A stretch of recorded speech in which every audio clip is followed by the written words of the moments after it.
Hey everybody, welcome back to the Chaotic Little Book Corner. My name's Acacia. Today I'm going to be doing my top 10 ways I pick a favorite. And I'm going to admit to you that I'm going to be doing a stream of videos tonight just because I have time and I'm here and I'm present. And it's easier for me to do these videos when I'm not in an alter state or when I don't feel foggy, because I have a little bit more of a recollection of what I say to you, and then that way I don't feel ridiculous when you guys comment and you're like, this was something, and I'm like, oh, what? I don't know what that means. So I try very hard to be present for you guys and to make sure that you guys get all of me as me, and very little spurts of alters. So I'm making a video right now while I'm here and conscious and present. So question number one I ask myself when I'm trying to decide if something is a favorite is, do I remember it? And for example, Room, I read this so long ago and I still remember it. I remember the feelings, I remember the thoughts, I remember sitting there and holding the book and just can't put it down feelings like, I just loved this book. And it wasn't a hard one for me to feel like I connected to it, and I just remember it, like, easily. It doesn't stress me out to think about it.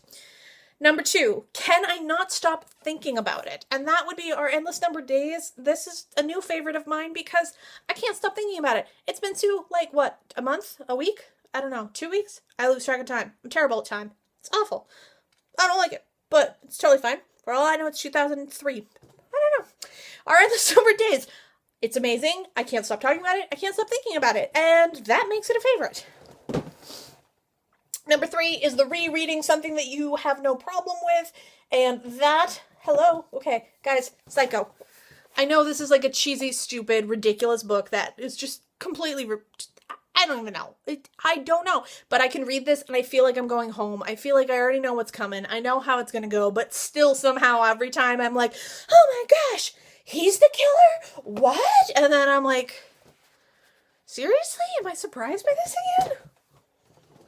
Please. But I actually am. It's very sad. Number four, the author is someone who I connect with. Now, for me, Louise O'Neill is definitely that author. She's become a favorite of mine overall. Anything she reads, honestly, or writes is the right word, writes. Anything she writes, I love. I feel connected to her. I feel connected to her books. I feel like I know her in some weird way, but not like in a stalker, creepy, collector kind of way, but just like in a normal human kind of friend way. But I definitely think that she's someone that she's an auto buy for me because she's just such a connection to me. And I actually wrote her an email today telling her how much she means to me and what her books have done for me.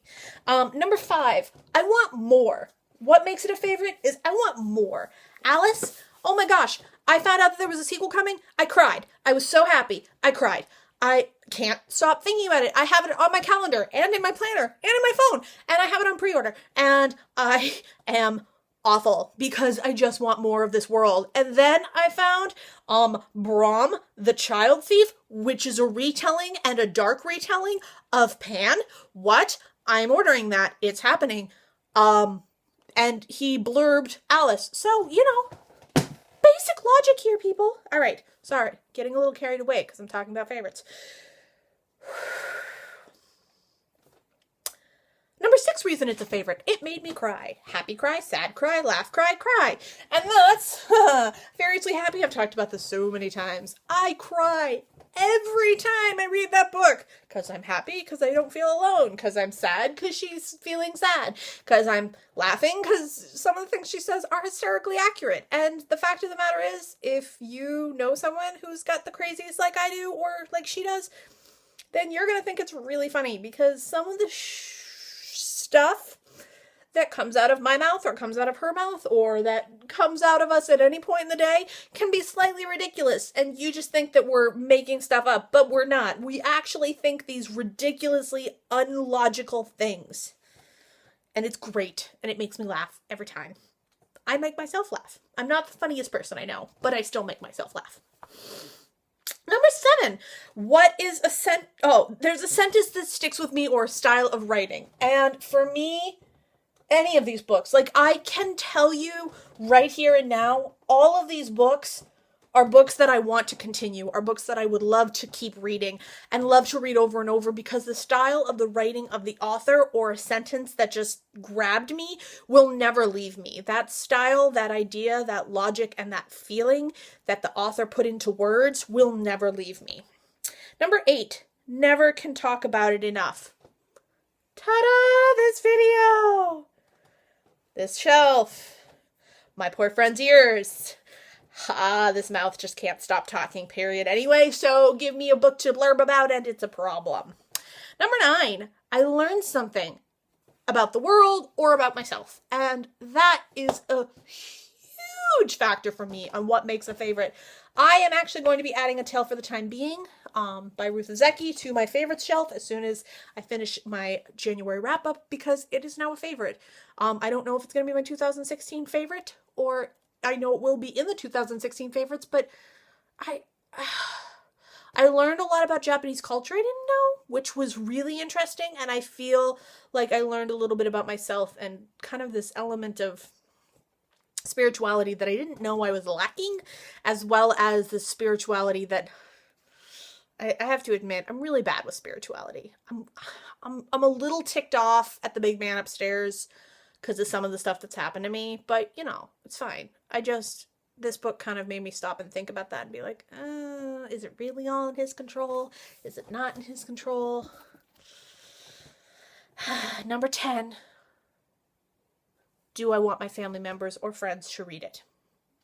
I have so many books on my shelf that, like, I love, and I would absolutely be like, yeah, you want to read it? Go for it. These books, I will shove in your hand and give you as Christmas gifts, because I think everyone should read them. I have sent my poor friend in LA probably, I don't know how many books now, because I read them, and then I go out and buy a second copy and send it to her, and I'm like, you have to read this, and she's like, stop sending me books, and I'm like, no.